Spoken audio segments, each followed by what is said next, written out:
성삼위 하나님께서 임재하시는 이 시간 다 같이 신령과 진정으로 하나님께 예배 드리겠습니다.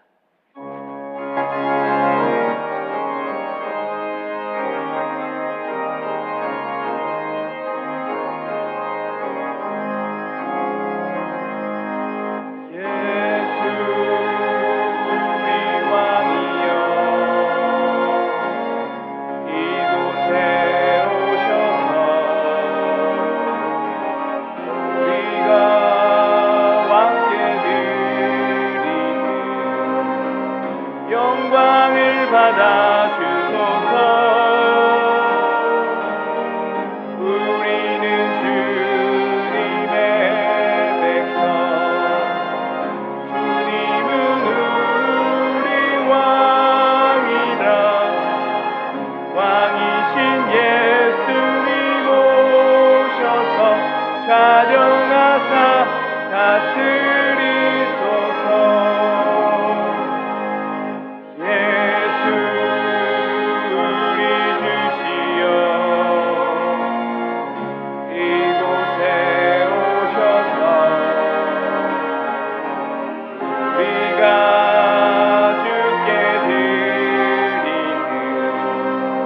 찬양을 받아 주소서.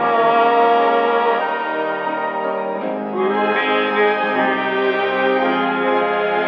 종들, 주님은 우리 주시라. 주 대신 예수님 오셔서 이 찬양을 받아 주소서.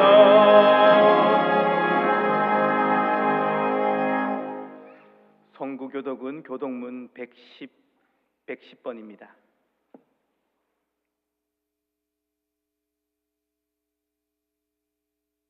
온 땅이여 여호와께 노래하며 그의 구원을 날마다 선포할지어다.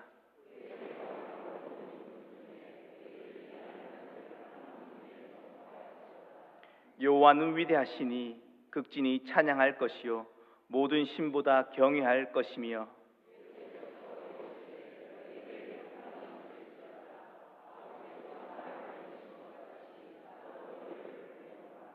그러므로 너희는 가서 모든 민족을 제자 삼아 아버지와 아들과 성령의 이름으로 세례를 베풀고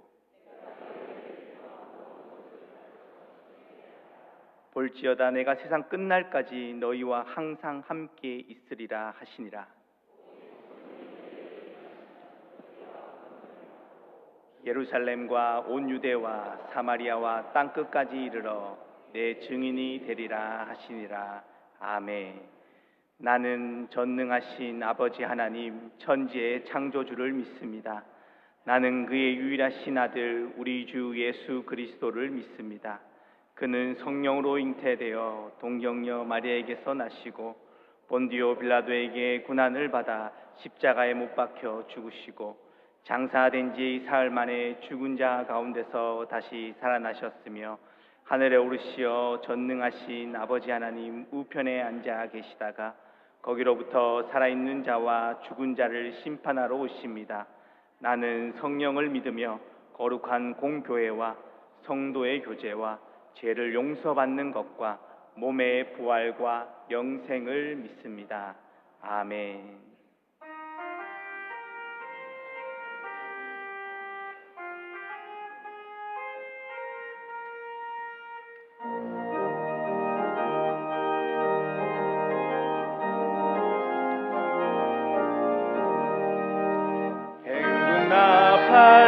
팔소리에 주의 호령 났으니 십자가의 군기를 높이 들고 나가세.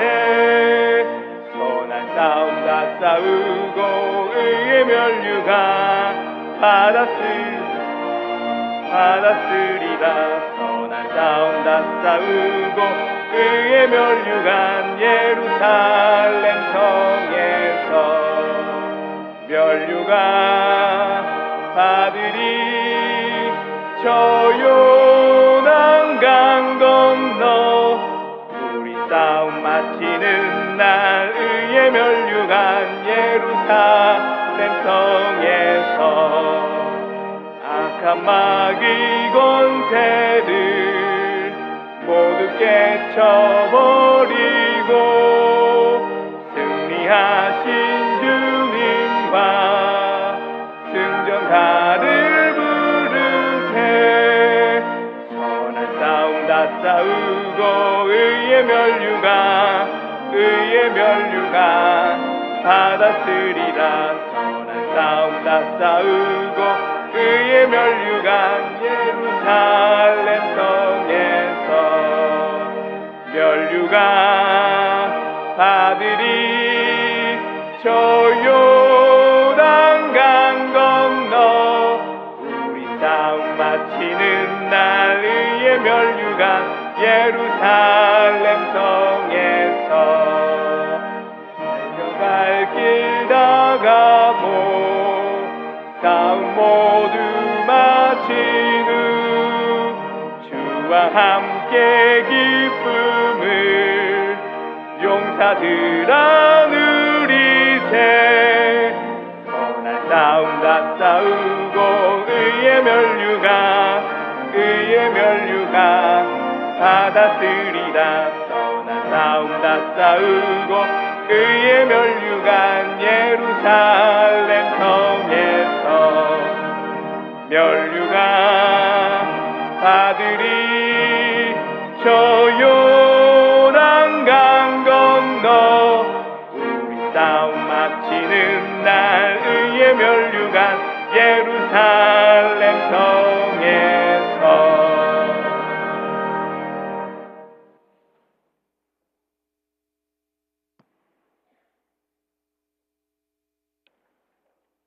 사랑과 은혜가 무한하신 하나님 아버지, 폭염의 무더위 속에서도 우리를 안보하여 주시고 거룩한 주일을 맞아 예배의 자리로 인도하시니 감사합니다. 이곳에 임재하셔서 우리의 찬양과 예배를 받으시고 성령 하나님 만나는 복된 시간 되게 인도하옵소서. 지난 한 주간을 세상에 살면서 우리들은 눈이 있어도 헛된 것만 보았고 귀가 있어도 주님의 음성에 기울이지 못하였습니다. 교만하고 죄 많은 우리들을 긍휼히 여기시고 용서하여 주옵소서.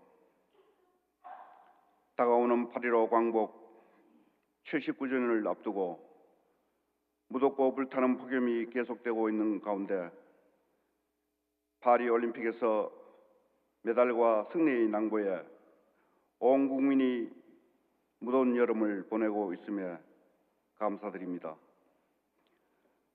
그러나 정치권은 정책과 민생, 경제와 국익은 뒷전으로 하고 탄핵과 방탄으로 나라가 위태로운 지경입니다. 이념과 갈등을 치유하고 온 국민이 각성하고 회개하여 함께 위기를 극복하여 주님의 사명 감당하는 나라로 세워주소서. 담임 목사님 청빙을 위해 기도합니다. 건강한 목회 철학과 비전을 가지고 하나님을 사랑하고 성도를 사랑하는 귀한 목사님을 보내주시옵소서. 청빙되는 목사님을 통해 대구제일교회가 도약하고 발전하며 부흥의 새 역사가 펼쳐지게 하옵소서. 지금 이 순간도 세계 선교를 위해 언어도 모습도 환경도 다른 곳에서 복음의 확장을 위해 열정을 쏟는 선교사님들 한 분의 한 분의 건강을 지켜주시옵고 기도와 후원이 끊어지지 않게 하옵소서. 우리 교회가 파송한 캄보디아 이교육 선교사님께서 신재명 사모님의 병관을 위해 안식년을 갖고 손과 발이 되어 녹내장의 치료로 사모님 곁을 지키고 있습니다. 치료의 주님, 능력의 주님이 임하셔서 깨끗하게 나음을 얻게 하옵소서. 이 시간 이교욱 선교사님께서 말씀을 전하실 때 성령님 함께 하셔서 피곤치 않게 하시며 선교 현장에서의 순종하는 삶을 통해 귀감되게 하소서. 정성을 다해 준비한 시온 성가대의 찬양을 기쁘게 받으시고 무더운 날씨에 주차봉사, 식당봉사, 주일학교 선생님들 그리고 교회 곳곳에서 수고하시는 성도님 한 분 한 분 주님 이름을 기억하시고 축복하여 주옵소서. 모든 말씀 예수님 이름으로 기도합니다. 아멘.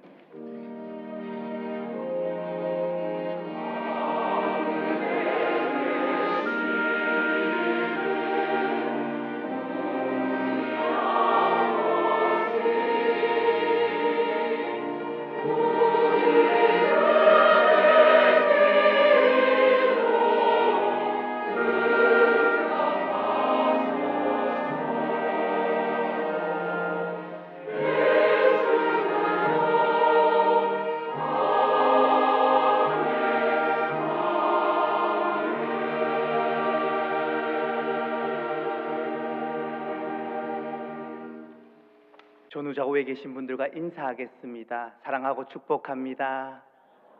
잘 오셨습니다.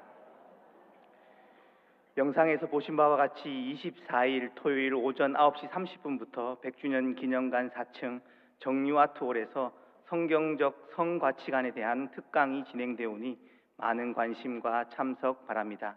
담임 목사님 청빙을 위해 모든 성도들이 함께 기도할 수 있도록 공동 기도문을 주보에 삽지하였습니다. 각자의 기도의 자리에서 각 기관과 부서의 모임 때마다 기도문을 보시며 기도해 주시기 바랍니다. 오늘 오후 예배 시 미얀마 단기 선교 보고가 있습니다. 교육부 여름 성경학교와 수련회 남은 일정을 위해 계속 기도해 주시기 바랍니다. 장례 광고입니다. 전소남 집사님께서 별세하시어 2일에 장례하였습니다. 신병수 성도님의 모친께서 별세하시어 9일 장례하였습니다. 김진환 성도님의 부친께서 별세하시어 12일 장례합니다. 박선혜 집사님의 시부께서 별세하시어 12일 장례합니다. 하나님의 위로가 유가족들과 함께 하시길 바랍니다. 나머지 광고는 주보를 참고하시겠습니다. 다 같이 하나님께 봉헌 드리겠습니다.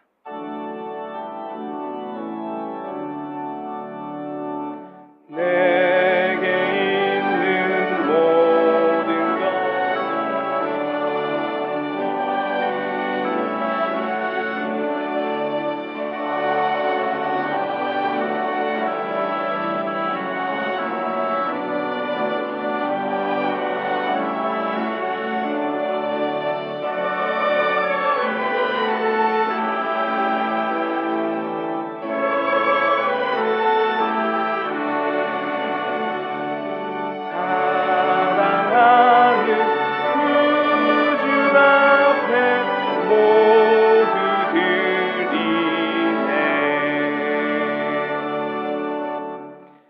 사랑의 하나님, 주님 승리하신 거룩한 주일, 주님 앞에 나와 예배하게 하시니 감사합니다.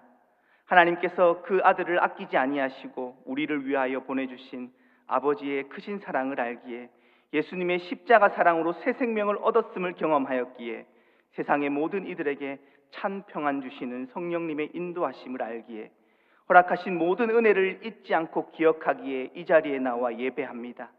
이 시간 더욱 하나님과의 깊은 교제의 시간 되게 하시고 하나님을 향한 사랑과 열정으로 채워지는 예배의 시간 되게 하옵소서.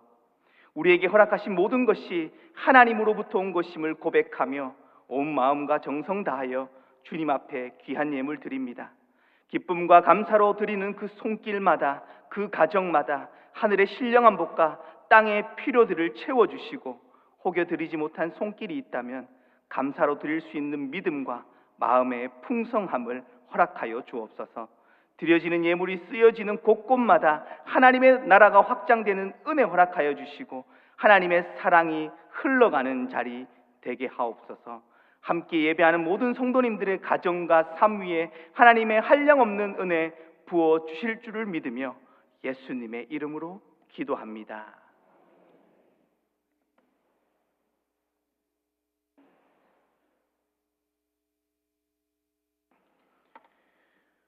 오늘 우리에게 주신 하나님의 말씀은 신약성경 346쪽 디모데후서 4장 7절에서 8절 말씀과 디모데후서 2장 1절에서 6절 말씀입니다.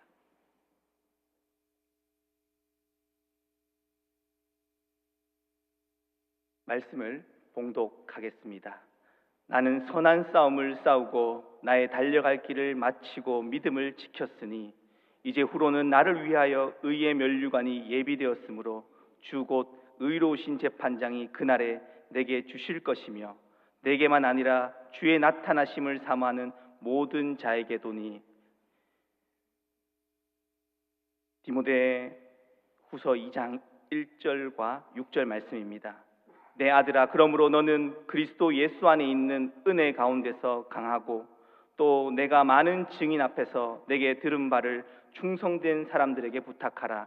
그들이 또 다른 사람을 가르칠 수 있으리라.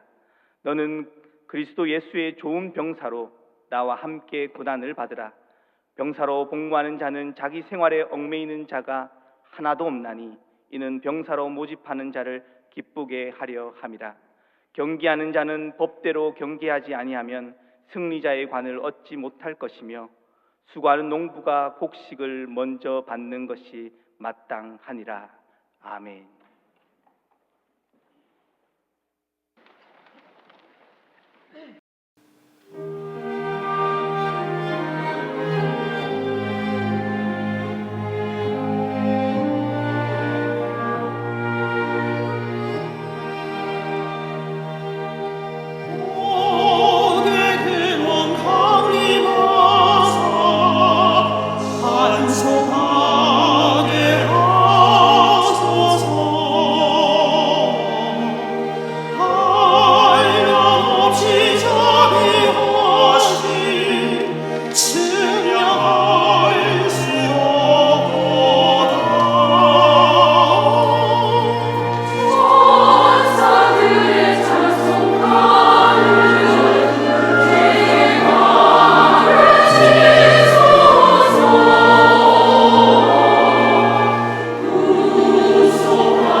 안녕하십니까. 이교욱 선교사입니다. 저는 어릴 때부터 대구제일교회에 출석했고 청년 시기에 선교사로 소명을 받았습니다.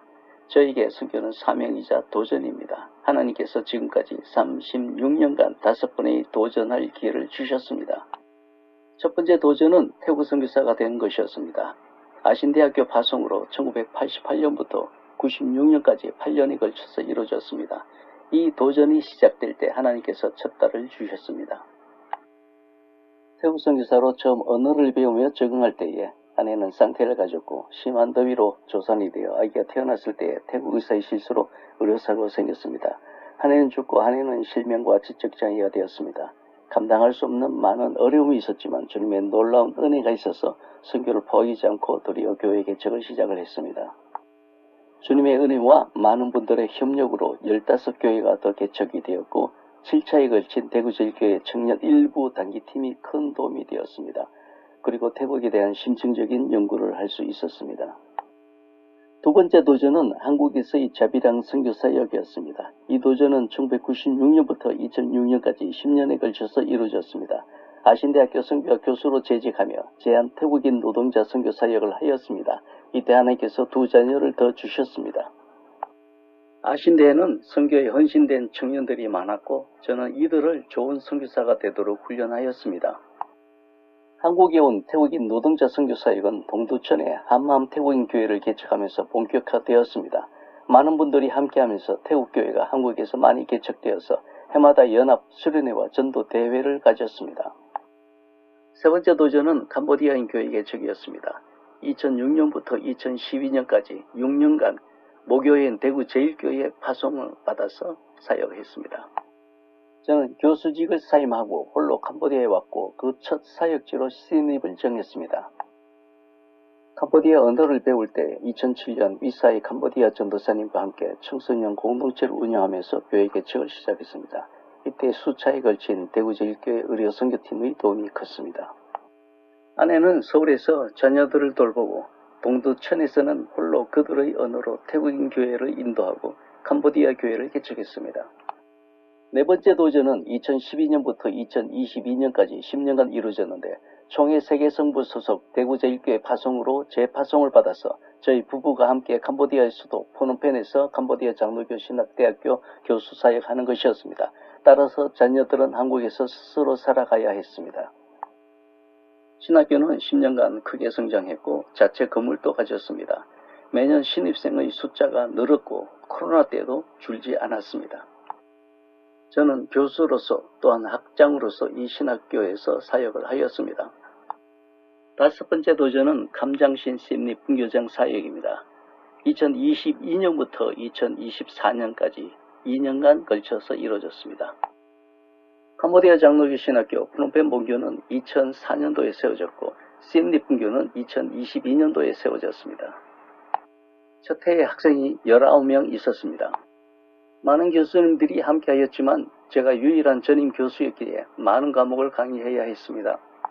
2023년도에는 학생이 29명이 되었습니다. 아내 신재명 선교사는 서울에서 눈을 치료하면서 기독교 상담을 공부하고 줌과 대면으로 학생들을 상담했습니다. 둘째 아들 기선이도 색소폰 연주로 사역을 도왔습니다. 2007년 대구제일교회 후원으로 청소년 공동체로 개척된 덤다이교회가 2024년도에 자립을 선포하였습니다. 대구제일교회 김장모님의 헌금으로 자체 예배당을 가졌고 유치원도 운영하며 윗사이 담임 목사님은 군에 유지가 되었고 신학교에서 교수 사역도 합니다. 저는 금년 7월부터 안식년을 가지게 되었습니다. 기도 제목을 따라 기도해 주시길 바랍니다. 감사합니다.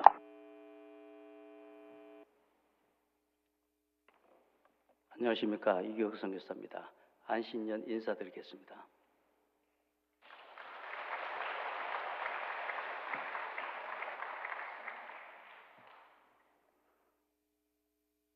동영상 만든다고 100시간을 투자했습니다. 굉장히 어려운 게 더빙이더라고요. 제가 들어보니까 제가 발음이 이렇게 부정확한 사람인지를 처음 알았습니다. 혹시 들으시고 독해가 안 되시고 이해가 안 되시면 나중에 오셔서 말씀해 주시길 바랍니다. 안식년을 맞이해서 한국에 왔을 때에 아주 큰 은혜가 있었습니다. 올림픽이 있는 줄 몰랐는데 올림픽 경기를 볼 수가 있었습니다. 너무나 신나더라고요. 특별히 그 여자 양궁 10연패의 그 순간 제가 거기에 TV 앞에 앉아 있었습니다. 마지막 그 화살을 쏠 때요, 저는 눈을 감았어요. 볼 수가 없겠더라고요. 여러분들은 눈 뜨고 보셨는지 모르겠네요. 굉장히 마음이 행복했고, 저의 셋째 아들이 그 같이 있었는데 얘는 안 보고 그냥 자기 방으로 들어가 버리더라고요. 굉장히 그 놀라운 은혜의 시간이었습니다. 왜냐하면은 이 양궁 10연패가 시작될 때가 1988년이거든요. 올림픽이 시작이 한국에서 있을 때 저는 그때 태국에 있었어요. 올림픽 10연패의 그 시간이 제가 선교 사역 36년 했는 시간하고 겹쳐요. 저는 특별히 아주 그 마지막 순간에 그것을 금메달을 땄을 때 제 일처럼 기뻤고, 나도 저 금메달을 딸 건데, 어떤 금메달인가 성격이 다르지만요, 그죠? 그래서 하나님께서 주신 이 올림픽을 보면서 참 많은 위로와 또 그 교훈을 받았습니다. 선수가 되기 위해서는, 올림픽에 출전한 선수가 되기 위해서는 선발전을 거친다고 합니다. 한 200명 정도 양궁 선수들이 해서 그 다음에 선발전을 해서 훈련 과정에서 3명이 남는다고 해요. 그리고 그 3명이 본선에 진출해서 경쟁을 전 세계인들과 함께 합니다. 그리고 거기에서 얻어지는 금메달은 엄청난 가치가 있고 엄청난 명예와 기쁨과 행복을 주는 것입니다. 단순히 개인의 행복이 아니라 우리 한국 전체의 명예고 행복이었잖아요, 그죠? 그래서 저는 저 금메달이 뭐길래 저럴까? 그런데 내가 받는 금메달은 무엇일까? 생각을 했습니다. 그래서 오늘의 주신 말씀, 이 금메달에 대한, 성도가 추구해야 되는 천국의 금메달은 무엇인가? 생명의 면류관인가? 옛날에는 금메달이 안 하고 면류관을, 월계관을 줬잖아요. 이게 나중에 금메달로 바뀌었지만, 생명의 면류관인가 아니면 의의 면류관인가? 답은 간단합니다. 성도들은 예수 그리스도를 믿을 때 제3을 받아서 영생을 얻습니다. 그래서 우리는 생명의 면류관을 얻기 위해 노력할 필요가 하나도 없습니다. 이미 받았기 때문에 그것을 받기 위해서 노력할 필요는 없다라는 거죠. 세상 모든 사람들이 그 면류관을, 생명의 면류관을 얻기 위해서 많은 노력을 하지만 우리는 단순히 예수님을 영접하고 믿어서 받는 겁니다. 그런데 성도들은 추구해야 되는 면류관이 생명의 면류관이 아니라 의의 면류관이라는 거예요. 이것에 대해서 올림픽 선수들처럼 엄청난 집착과 노력과 피와 땀을 흘려야 됩니다. 경쟁해야 됩니다.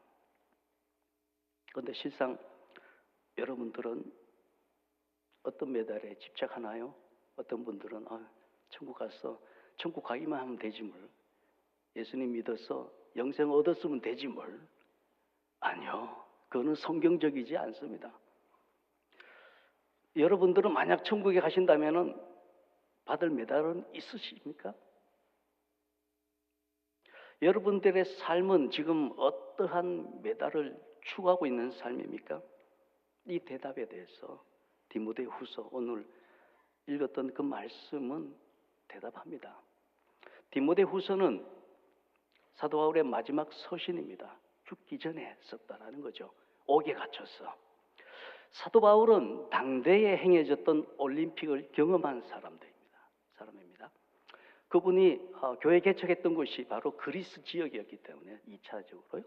그래서 이 올림픽을 직접 경험하고 직접 참관했는지 모르지만은 달리기나 여러 가지 종목들을 직접 보면서 마지막에 디모데후서를 기록하면서 그것을 설명을 합니다.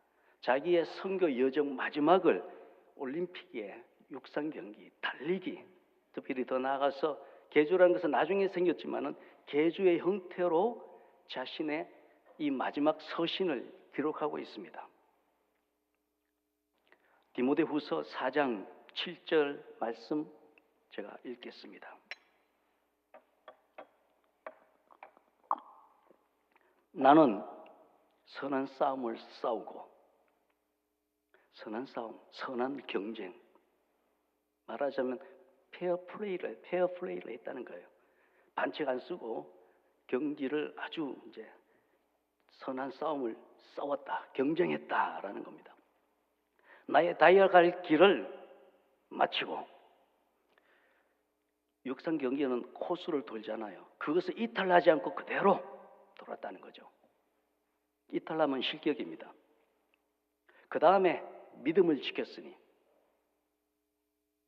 주어진 룰을 지켰다는 겁니다. 그래서 완주 피니시 라인까지 왔다라는 거예요. 그것이 자신의 30몇 년의 선교 여정을 이렇게 표현을 합니다. 이 표현 이후에 인사말하고 끝납니다. 말하자면 사도 바울이 자기 자신의 죽기 전에 30몇 년의 선교 여정을 요 두 구절로 설명을 합니다. 특별히 자신의 선교 여정을 이 말로 선한 싸움을 싸우고 달려갈 길을 마치고 믿음을 지켰다. 그 다음에 사도 바울은 이렇게 이야기합니다. 이제 후로는, 자기 죽고 난 뒤에겠죠, 나를 위해 다른 사람이 아니라 나를 위하여 의의 면류관이 예비되었다. 아직 받질 않았어요. 그러나 그것을 기대합니다. 그것을 보고 있어요. 기쁨으로 보고 있죠. 주 곧 의로우신 재판장이 예수님입니다. 그날에 재림 때 우리는 죽고 천국에 갔을 때 내게 주실 것이요, 내게 준다는 거예요. 내 가족, 목사님 아니에요. 내게 준다라는 거예요. 그리고 내게만 아니라 이 편지를 받은 디모데, 영적인 아들이요, 자기 후계자입니다. 그러나 지금 박해가 일어나서 두려워서 떨고 있는 사람에게 네게도 주어진다. 그리고 주의 나타나심을 사모하는 모든 자, 오고 가는 모든 세대의 기독교인들에게 동일하게 주어질 것이다. 누구요? 모든 성도들. 어떤 사람이요? 주의 오심을 사모해요. 주님께서 오시면 뭐 하세요? 심판하시고 상 주십니다. 우리에게는 상 주시는 분으로, 만약 우리가 안 죽고 주님께서 오신다면 주님께서 오셔서 상 주기 위해서 오셔요. 이게 계시록의 이야기입니다. 상 주시기 위해서 오신 그 예수님을 바라보는 사람에게 의의 면류관을 주신다. 의의 면류관의 이야기는 성경 전체에 이 구절밖에 없습니다. 우리에게 가르쳐주기 위해서, 여러분, 우리가 예수님 믿고 신앙생활 하잖아요. 그래서 여기 교회에서 성경도 배우고 예배도 하고 무엇을 하려고요? 마치 선발전에 들어간 사람처럼 올림픽에 들어가기 위해서 여기 와서 훈련을 합니다. 훈련을 해서 잘 훈련되면은 세상으로 가게 돼요. 그래서 교회가 헬라어로 에클레시아, 말하자면 부름을 받았다. 첫 번째 부름은 어디냐면 세상에서 선택되어서 예수님 믿도록 선택되어서 예수님 믿고 교회의 멤버가 되었다는 거예요. 교회는 뭡니까? 예수님의 몸입니다. 예수님께서 머리가 되시고 몸이 되어서 우리가 예배하면서 나의 왕이여, 예수님 머리십니다. 십자가로 표현하죠. 와서 예수님께 예배하면서 우리는 예수님의 손과 발입니다. 우리가 지체입니다. 그래서 예수님께 예배합니다. 그러면서 여기서 훈련을 받아서 잘 훈련이 되면은 올림픽 선수들이 선발되고 훈련 기간까지가 4년 기간 내내 잡습니다. 경쟁합니다. 그 속에서 최종적으로 선발이 양궁 같으면, 여자 같으면 3명입니다. 그리고 본선에 들어가죠. 여기도 마찬가지입니다. 우리 교회도 여기서 잘 훈련돼서 교회 학교가 있는 이유입니다. 새신자가 와서 훈련을 받는 이유입니다. 잘 훈련받아서 어떻게 해요? 다시 세상으로 가야 됩니다. 세상으로. 세상이 바로 올림픽 본선 장소입니다. 거기에서 각자 자기에게 주어진 사명을 가지고 그 종목을 행하는 거죠. 올림픽의 종목이 얼마나 많습니까? 저도 저의 종목이 처음에는 뭔지 몰랐는데 지금 보면은 마라톤 같아요. 근데 여러분들의 종목은 다 다릅니다. 훈련을 받아서 세상으로 다시 파송이 되어서 예수님 그러시잖아요. 내가 하나님께서 나를 보낸 것처럼 내가 너희를 보내노라. 어디로 보내요? 세상. 세상은 올림픽 본선이 치러지는 장소입니다. 거기 가서 우리에게 주어진 사명을 감당하게 됩니다. 그렇게 될 때에 뭐가 얻어집니까? 의의 면류관, 의의 금메달이 우리에게 예정이 되어 있습니다. 여러분들은 의의 면류관에 대한 소망이 있습니까? 솔직히 제가 그 선교사로 36년 있었잖아요. 그리고 사도 바울이 그 선교했던 것이 거의 행적이 36년 전부터 돼요. 그래서 저는 선교할 때에 무슨 말은 하나님께서 저를 불러주셔서 선교사를 불러주셔서 사역하게 해주신 것에 대해서 너무나 감사를 했어요. 그리고 그 지역에 갔을 때 태국하고 캄보디아 갔을 때 그분들이 너무 사랑스러워서 그분들을 도우려고 했어요. 복음을 전하고 가르치고 도와주고. 그런데 사도 바울의 이 말씀을 읽었을 때에 그리고 올림픽을 보실 때 내게는 메달이 있는가? 내가 과연 의의 면류관을 얻기 위해서 뭔가에 대해서 생각을 해본 적이 있는가? 그렇지를 않았어요. 그러면서 알았어요. 제가 사모하고 기다려야 될 것은 의의 면류관이지 그 이상은 아니다. 마지막에 이 의의 면류관을 얻기 위해서 마지막 라스트 라인까지 저는 이제 한 5년 정도 남았어요. 안식년 쉬고 난 뒤에 마지막에 끝까지 그것을 완주를 해야 되겠다라는 그런 생각을 가집니다. 그래서 사도 바울의 이 말씀 통해서 그리고 또 오늘의 설교를 준비하면서 올림픽을 보면서 저도 의의 금메달에 대한 소망을 강하게 가지게 되었습니다. 너무나 감사합니다. 여러분도 이 의에 대한 의의 금메달에 대한 소망을 가지시기를 바랍니다. 그리고 여러분에게 주어진 그 사명을 끝까지 완수하시기를 바랍니다.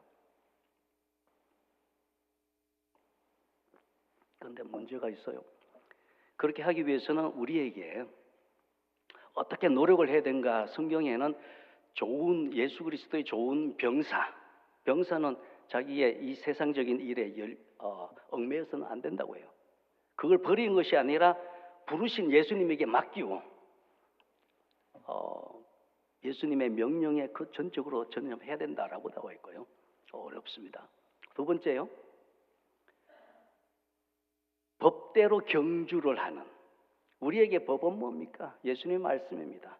예수님 말씀은 핵심은 사랑이고 그것이 십자가입니다. 십자가를 날마다 줘야 돼요. 어렵습니다. 세 번째가 뭡니까?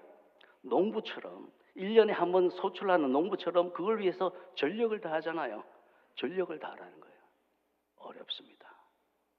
그래서 여러 가지 문제가 생길 때에 우리는 이탈하기 쉽습니다. 사도 바울 시대에 핍박이 왔을 때 많은 사람이 배도했어요. 그리고 많은 사람이 이탈하고 세상으로 돌아갔습니다. 사도 바울이 그것에 대해서 너무나 슬퍼했습니다. 그런 것처럼 많은 기독교인들이 자신의 사명을 끝까지 완주하지 못하고 넘어지기도 합니다. 왜 그럴까요? 준비가 부족해서, 능력이 부족해서? 아닙니다. 성경 말씀에 이렇게 기록되어 있어요. 디모데후서 2장 1절에 내 아들아, 그러므로 너는 예수 안에 있는 은혜의 가운데서 강하고 내 능력으로 강해서 그것을 하는 것이 아니라 완주하는 것이 아니라 은혜 안에서 강해요. 은혜가 우리를 강하게 만들어줍니다. 은혜가 우리를 일으켜주는 거지 충고가 교훈이 다른 사람의 격려가 아니에요. 은혜가 우리를 강하게 만들어줍니다. 그래서 그것을 완주하게 만들고요. 더 나아가서 2절에 이렇게 되어 있습니다. 또 내가 많은 증인 앞에서 내게 들은 바를 충성된 사람들에게 부탁하라. 그들이 또 다른 사람을 가르칠 수 있으리라. 완주하고 난 뒤에 그 바톤을 다른 사람한테 넘겨줍니다. 자기 아들한테, 딸한테, 가족한테, 이웃 사람한테, 교인한테 넘겨주고 그 사람이 또한 그 일을 하고 다른 사람에게 넘겨주게 될 거다라고 합니다. 무엇이요? 은혜가. 우리의 능력이 아니라 여러분, 은혜 안에서 강하는 것 외에는 답이 없습니다. 답이 없어요.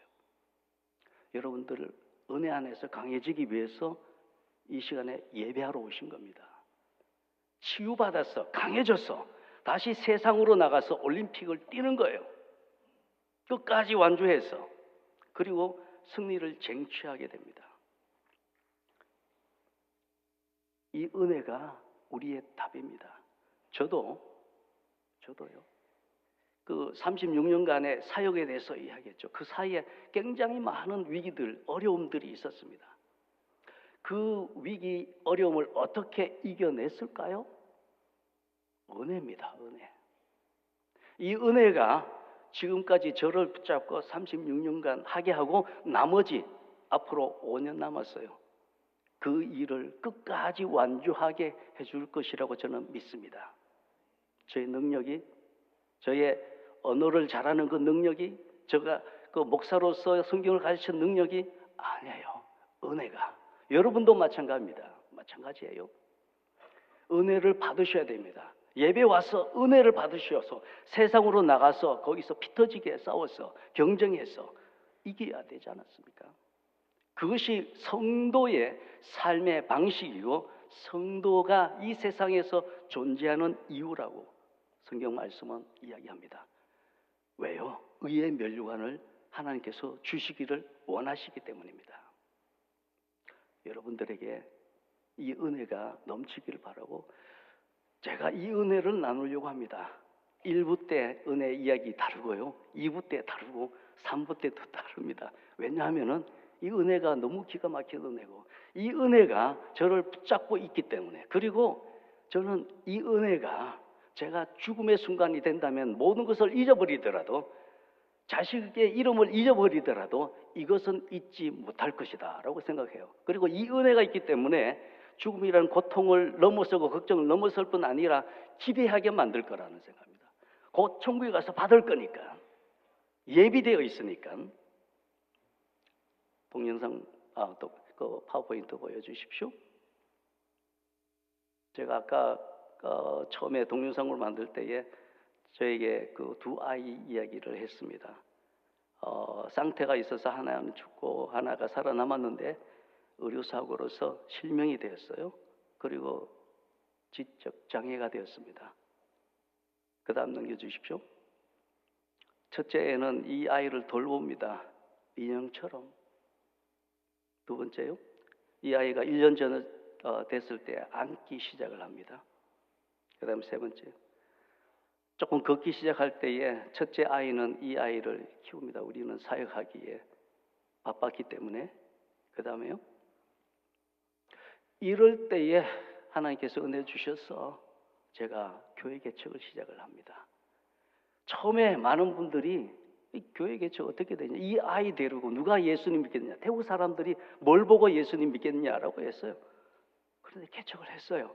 그런데 하나만 개척한 게 아니라 15개가 개척이 돼요. 제가 훈련하고 있던 사람들이 우리 기선이 이 아이 사건 이후에 도전의식이 생겼어. 자기도 교회 개척하겠다고. 그래서 그게 15개가 됐습니다. 그 다음에 사명자 공동체가 생겨서 이 아이를 보고 저는 생각이, 이 아이가 복음 전도의 수단이 되었구나라는 생각을 합니다. 저 때문이 아니라 이 아이 때문에. 그 다음에요. 그런데 문제는 이 아이가 아무 데나 올라갑니다. 소리 나는 대로. 그 다음에 여기 올라가고 난 뒤에 어디로 올라갔냐면 농위에 올라가요. 애가 없어졌어요. 자꾸 올라가서 거기가 자기의 보금자리인 줄 알아요. 배는 게 없으니까요. 그리고 수없이 부딪힙니다. 그리고 이때 자폐가 일어납니다. 막 소리치고 빙빙 돌고 제가 이 아이를 데리고 선교했어요. 그런 놀랍게 많은 교회가 개척됐다니까요. 많은 사람이 믿었다는 거죠. 이게 어떻게 가능했을까요? 놀랍습니다. 하나님께서 장점을 보고 강함을 보고 예수님 믿는 게 아니라 약함을 보고 거기에서 주님을 보내거든요. 그 다음에요. 아이가 크고 막 자폐로 돌아다니고 그러니까 무슨 사건이 있느냐. 아무 데서는 막 떨어져요. 2층에서 떨어져서. 그래서 우리가 관리를 할 수가 없어요. 그래서 마지막 사역을 정리하고 이제 안식년을 가야 되겠다라고 1년 두고 난 뒤에 이 아이 이대로 둬서는 아무것도 못하겠다라는 생각이 들어서 한국에 들어왔습니다. 그리고 이 아이를 맡아줄 때를 찾는데 아무도 없어요. 주말에는 자기도 쉬어야 된다고 부모가 부모한테 가야 되고 친척한테 가야 되는데 그때는 저한테 이걸 맡겨줄 데가 없었거든요.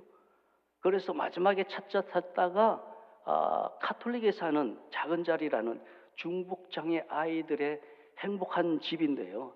버려진 애들 맡아서 키우는 데입니다. 그래서 거기에 맡기고 사역을 했죠. 그 다음에요. 그 사역 기간이 8개월 정도 됩니다. 너무 힘들었어요. 태국 사람들에게 전도하고 그렇게 하는데 우리 아이는 맡겨져 있고요. 이게 무슨 일인가 그런 생각을 했죠. 그러면서 이제 8개월 정도 지나가는데 1995년 12월 13일 저는 이날 잊지 못합니다. 금요일 밤 자정 정도 돼서요. 같이 동역하고 있는 선교사님이 자기 셋째가 낳았다고. 그래서 가서 이제 축하하러 갔어요. 마음속에 너무나 아기를 보면서 하나님 우리 아이는요. 이런 생각을 가지고 축하하고 있는데 그 병상에 아내가 같이 갔거든요. 아내에게 하나님이 이 말씀을 주셨어요. 내가 내년 이맘때에 아들을 낳으리라. 못 믿었죠. 왜냐하면 이게 성경에 나오잖아요. 그죠? 아브라함이 아들에 대해서 이야기할 때에 이 말씀 주셨잖아요. 저 성경 읽었어요. 근데 이 말씀 그대로 아내한테 임했거든요. 이 아브라함한테나 하는 것을 왜 내게 듣고 난 뒤에 그렇구나 하나님께서 위로를 주시는구나 하고 생각을 해서 넘어갔어요. 그리고 그 다음에 제가 한국에 안식년을 받아서 1996년도에 8월 달에 들어왔어요. 그때 아내가 아기를 가졌어요. 생각 안 했어요. 그날 예정일이 12월 25일이었어요. 그래서 저는 들어와서 교수하면서 방학하고 난 뒤에 있을 때에 새벽 2시 양수가 터져요. 예정일보다. 여러분 새벽 2시 아세요? 태국하고 한국하고 시차가 2시간입니다. 새벽 2시는 태국의 자정이에요.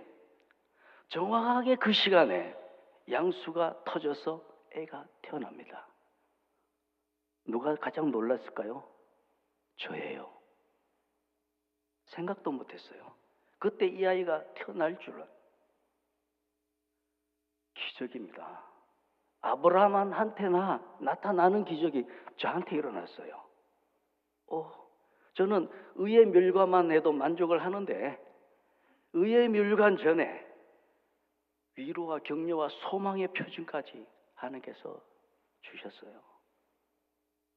여러분, 이것이 사명자의 길입니다. 어렵고 힘들지만은 하나님께서 의에 대한 소망도 주실 뿐 아니라 살아있는 기적, 성경에서나 나타날 법한 그것이 여러분 삶 속에서도 일어납니다. 제가 일어났다니까요. 저희 아들 여기 있어요. 의선이 일어나? 잠깐 인사를 해야지. 이 아이가 바로 그 아이입니다. 벌써 이렇게 컸어요. 제가 이 이야기를 하면서 이 아이가 너는 영어 미형이 뭔 줄 아냐? 너는 영어 미형이 뭐라고 할까요? 예? 이삭입니다. 이삭. 너는 영어 이름은 이삭으로 해야 된다 하면서 이 이야기를 했죠. 그래서 해마다 생일 때 이 이야기를 다시 되새겨 줍니다. 너는 특별한 아이야. 너가 특별해서가 아니라 아빠가 특별해서야. 우리 아내도 여기 옆에 있어요. 이 음성을 직접 듣고 몸으로 경험을 했는 사람입니다. 여러분, 우리 사명자의 길, 여러분 모두 다 사명자예요. 올림픽에 다 출전한 선수들입니다. 여러분, 그 일을 위해서 할 때 하나님께서 의의 면류관만 주시는 것이 아니라 살아있는 역사, 기적을 해서 날마다 위로받고 그 다음에 천국을 소망하도록 만들어 주십니다. 여러분들은 그 삶을 살아가는 거예요. 사실 이 간증을요, 제가 교회 앞에서 사람들 앞에서 처음 합니다. 그 전에는 우리 가족 안에서만 이루어지는 극비의 비밀이었는데, 그리고 저의 여기에 우리 처가 집에 식구들도 몇 분 오셨어요. 일어서라고 하면은 너무 힘들 것 같아가지고 일어서 본다는데, 이분들한테도 한 번도 이야기하지 않는 우리 가정사의 아주 급비입니다. 저는 지금도 이 아들을 보면은 무슨 생각할까요? 이때 생각합니다. 어려운 상황이 있을 때 이 아들만 있으면은 다시 돌아갑니다. 하나님께서 이 엄청난 사건을 제게 주셨다라는 거. 어느 순간에요, 이 둘째 아들 때문에 정말 자폐로 인간 같지 않는 그런 행동을 하면서 선교할 때에 하나님께서 표징으로서 그 아이를 낫게 해주시지는 않으셨어요. 왜 그런지 몰라요. 가서 따질 거예요. 그런데 그것을 극복할 수 있는 위로를 주십니다. 약속을 주셔요. 그러면서 천국에 가서 의의 면류관, 그 기대감을 갖게 됩니다.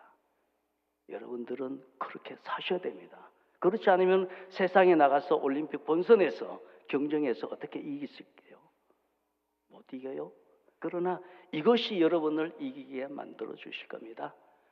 여러분들 삶 속에 이 약속, 이 위로, 그리고 천국에 대한 의의 면류관에 대한, 의의 금메달에 대한 소망이 일평생 이어지기를 간절히 기도합니다. 기도하겠습니다. 아버지 하나님, 주신 말씀, 주신 간증, 이것을 여기 있는 분들한테 공유합니다.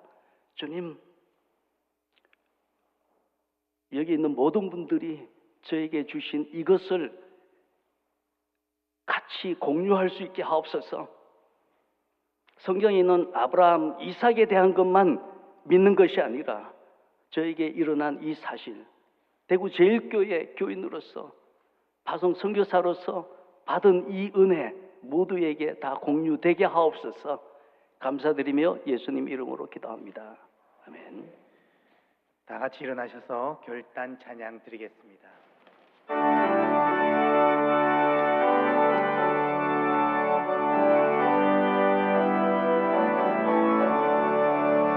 예수를 나의 구주 삼고 거듭나니 이 세상에서 내 영혼이 하늘의 영광 누리도다. 이것이 나의 간증이요, 이것이 나의 찬송일세. 나 사는 동안 끊임없이 그를 찬송하리로다. 온전히 주께 맡긴내요. 사랑의 음성을 듣는 중에 천사들 왕래하는 것과 하늘의 영광 보리로다. 이것이 나의 간증이요, 이것이 나의 찬송일세. 나 사는 동안 끊임없이 그 주를 찬송하리로다. 주 안의 기쁨 누림으로 마음의 풍랑이 잔잔하니 세상과 나는 상도 없고 구속한 주만 보이노라. 이것이 나의 간증이요 이것이 나의 찬송일세. 나 사는 동안 끊임없이 주를 찬송하리로다. 아멘.